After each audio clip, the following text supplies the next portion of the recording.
நாட்டின் நீதி புத்தகத்தில் உள்ள 13வது திருத்தச் சட்டத்தை முழுமையாக அமுல்படுத்த வேண்டும்.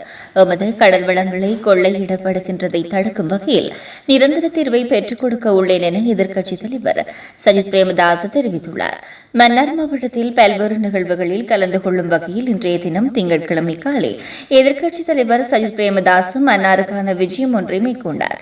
மன்னாருக்கான விஜயத்தை மேற்கொண்ட அவர் மன்னாரில் உள்ள தமிழீழ விடுதலை இயக்கம் ரெலோ அலுவலகத்திற்கு சென்று கட்சியின் தலைவரும் பாராளுமன்ற உறுப்பினருமான செல்வம் அடைக்கலநாதனை சந்தித்து பல்வேறு விடயங்கள் குறித்து கலந்துரையாடினார்.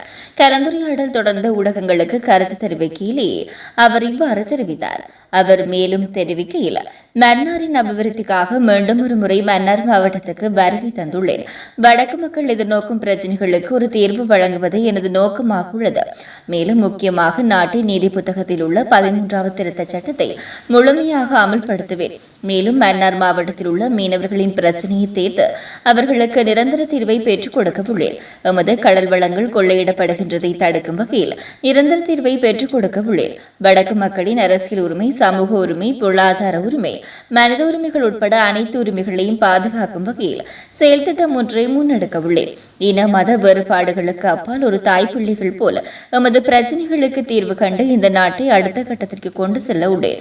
இந்த நாடு வங்குரோத்து அடைந்த நிலையில் உள்ளது. அதற்கு நாங்கள் ஒரு தாய்ப்பிள்ளைகள் போன்று தீர்வை பெற்றுக் கொள்வது அவசியம். மன்னார் மாவட்டமின்றி வடக்கு கிழக்கில் பெண் தலைமைத்துவ குடும்பங்கள் அதிகமாக இருக்கின்றார்கள். அவர்களுக்கான சிறந்த திட்டங்கள், இலங்கை முழுவதும் பெண் தலைமைத்துவ குடும்பங்களுக்கான சிறப்பு திட்டங்களை கொண்டு வர இருக்கின்றேன். நுண்கடன் திட்டம் ஊடாக பாதிக்கப்பட்ட பெண் தலைமைத்துவ குடும்பங்களுக்கு நிரந்தர தீர்வு பெற்றுக் கொடுக்க வேண்டிய நிலை உள்ளது.